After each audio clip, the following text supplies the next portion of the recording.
Hi, so today I'm going to take you through my intermediate Python final project. So for this project, I was looking at the Rotten Tomatoes scoring metric. So Rotten Tomatoes has movies, and it's got these scores, 83%, 90%. So we can look at one of these pages, pick King Richard, 90%.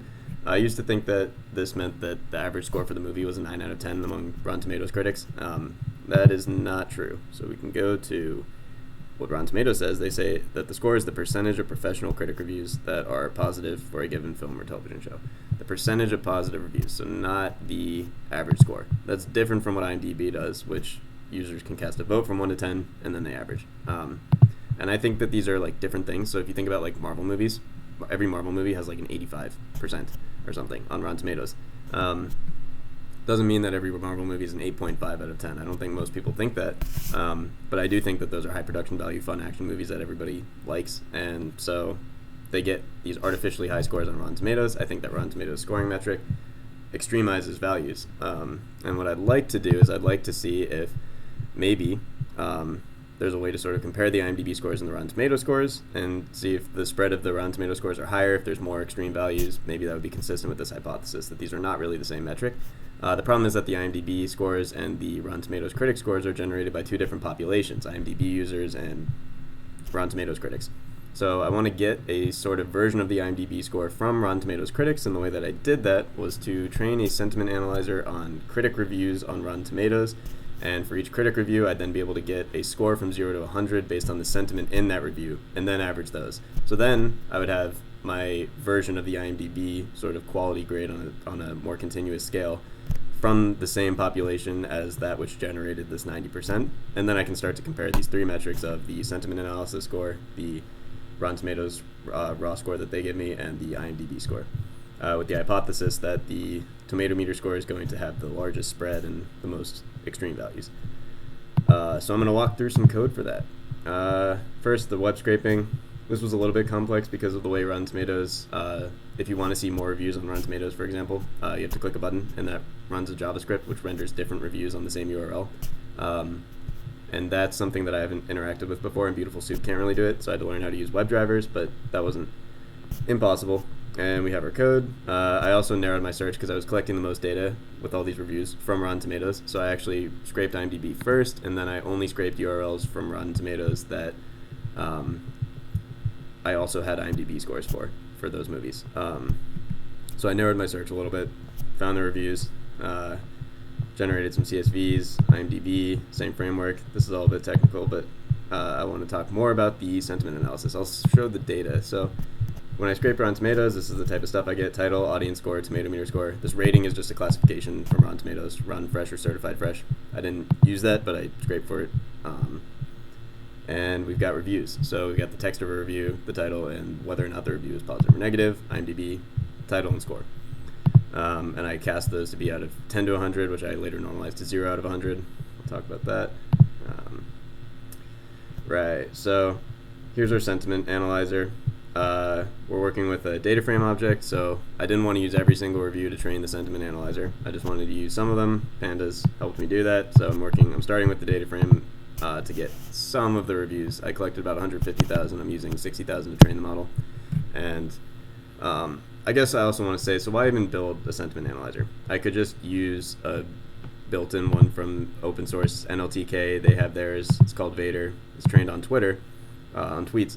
And the reason I didn't use this is because I did use it for some period of time and found that it was really bad at scoring horror movies, which makes sense because if you look at like reviews for a good horror movie, it's like, this movie was terrifying, it kept me up for 3 days, I was frightened, and that's like a good thing in a horror movie review. So it's just a statement that you need to train your model on the stuff that you're actually going to use it to evaluate. So it was important to build my own sentiment analyzer. I took a crude approach. My thing is not more complex than what they did on this open source software, which I did look at.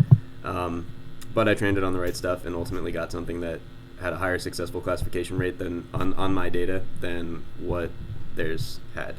So I was happy with that.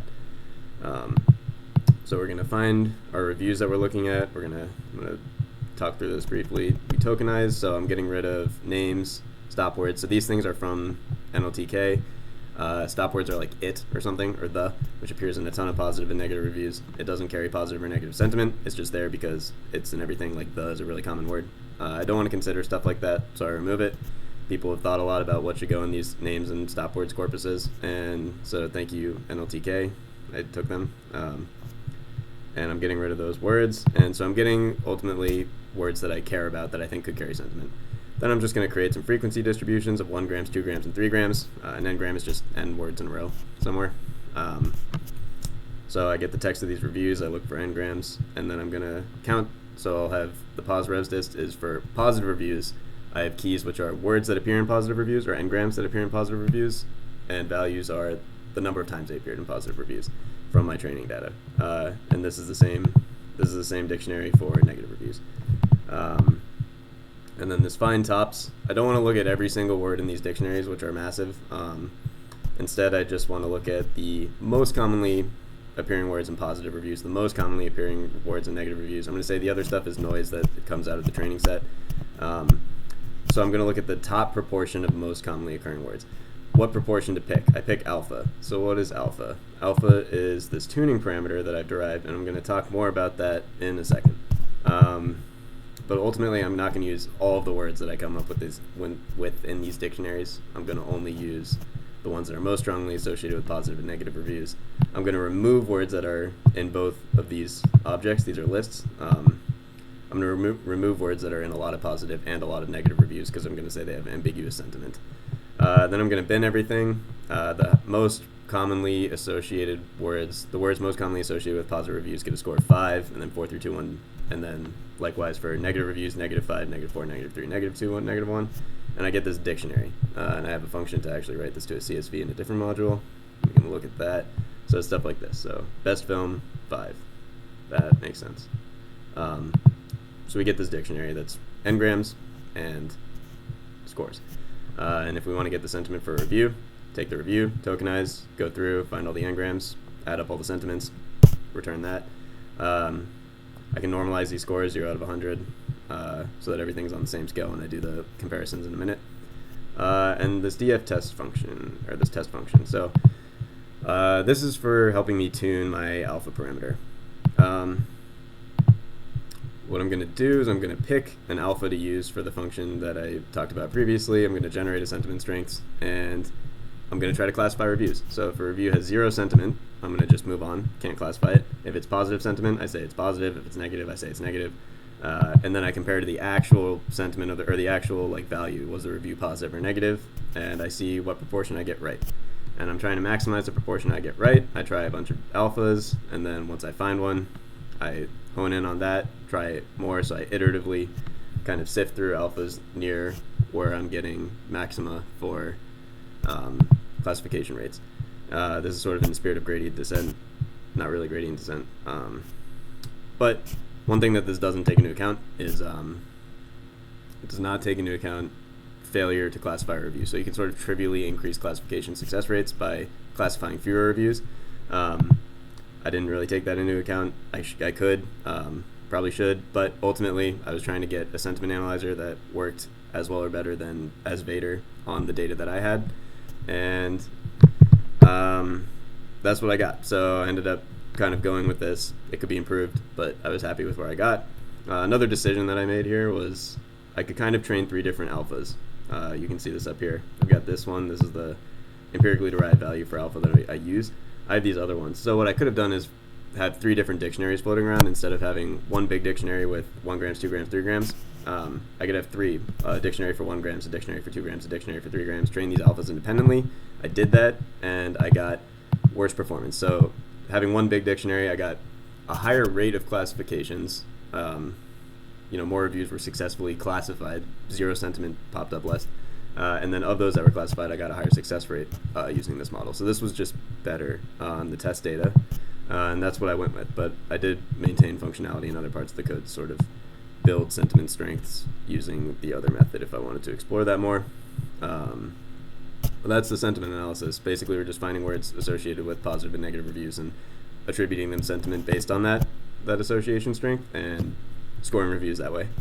And now I'm going to apply this rescoring method. So here we can rescore a movie. We'll scrape Rotten Tomatoes again and just give a new score. This is kind of a fun little thing I include at the end of the project. Here, this is for doing more statistical analysis that I'm going to show you. We're going to add a column of sentiment strengths to our CSV. So I'm going to show you that CSV again.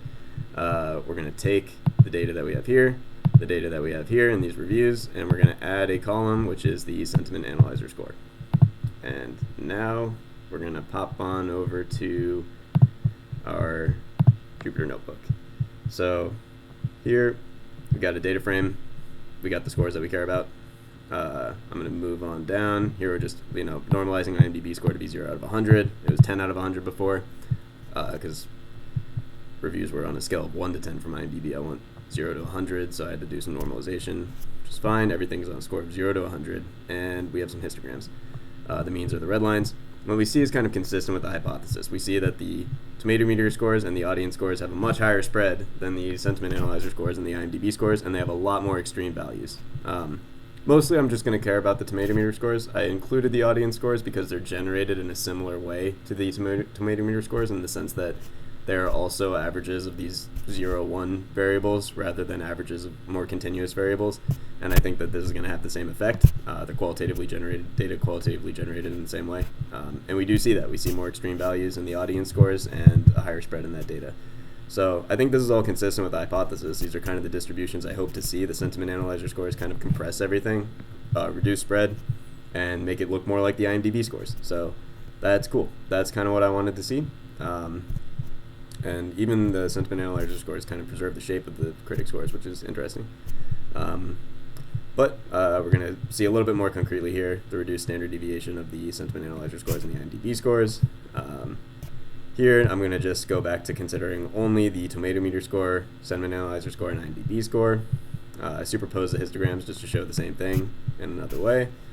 And now we're going to do some confidence intervals. I shamelessly borrowed this from homework 7, I think, the Pandas homework.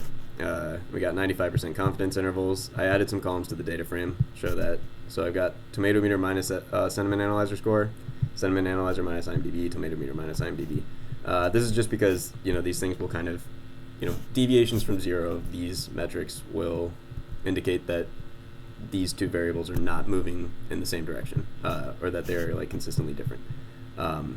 Just kind of gives 0 as a good baseline to evaluate. We've got this horizontal line of 0. We see that the only score here, when I plot these 95% confidence intervals, the only score that's consistent with 0 is the tomato meter minus the IMDb score.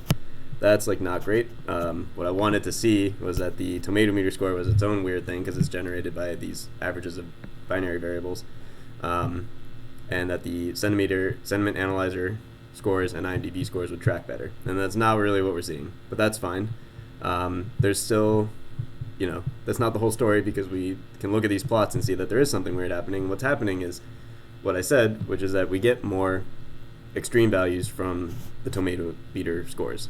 So I thought, let's look at the extreme values and see if the sentiment analyzer scores still reflect that extremity, or, if the sentiment analyzer scores kind of mellow everything out and look more like the IMDb scores. So we were going to mask for where the tomato meter scores are above 80. And then we're going to plot these same things. We see that the tomato meter is much higher than sentiment analyzer score, but the sentiment analyzer score is a lot closer to the IMDb score than the tomato meter score is. So it does seem like the sentiment analyzer here is kind of mellowing out those high tomato meter scores, reducing them, bringing them back down a little bit towards the IMDb scores. And I think a more interesting feature is we've got all of these movies less than 20 on the critic scores that just don't pop up in the other distributions. So we're going to do the same thing. We're going to mask for those, and we're going to generate this plot. So we mask for less than 20, generate this plot. And this is kind of the most interesting plot, I think. Here we see that the thing that's closest to 0 is the sentiment minus the IMDb scores. So the sentiment analyzer scores and the IMDb scores are tracking together the best for these artificially low tomato meter scores. I think that's interesting. I am kind of artificially picking which subset of the data I want to look at, which is going to make the tomato meter scores really low. But I think it's cool to see that the sentiment analyzer scores, which are sort of based on the same population, aren't are still kind of tracking with the IMDb scores a lot better than the tomato meter scores are, and they're not tracking the sentiment analyzer scores are tracking better at the IMDb scores than they are with the tomato meter scores, and I think that's significant. And so the last thing was just kind of rescoring, or demonstrating this function. I think Dune is one of those movies that is susceptible to getting artificially high scores from Rotten Tomatoes, because it's just like a action-packed, like, high production value movie. And I think that the reviews that I read were kind of consistent with that. Like, it's not a great movie, but it's fun. And the sentiment analyzer kind of picks that up, I think. I think it would be interesting to kind of go back in this project and look more at, stratifying by genre. I didn't do that because I didn't collect genres initially, and if I scraped again, I'd have to think about what if IMDb genres don't line up for a movie with the Rotten Tomatoes genres. How do I retrain my sentiment analyzer? Should I train it only on movies with that genre? I think this introduces a whole rabbit hole, but I would be interested to see if we get maybe more clear statistics from only looking at action movies or only looking at horror movies or something like that. But I was kind of happy with that last plot.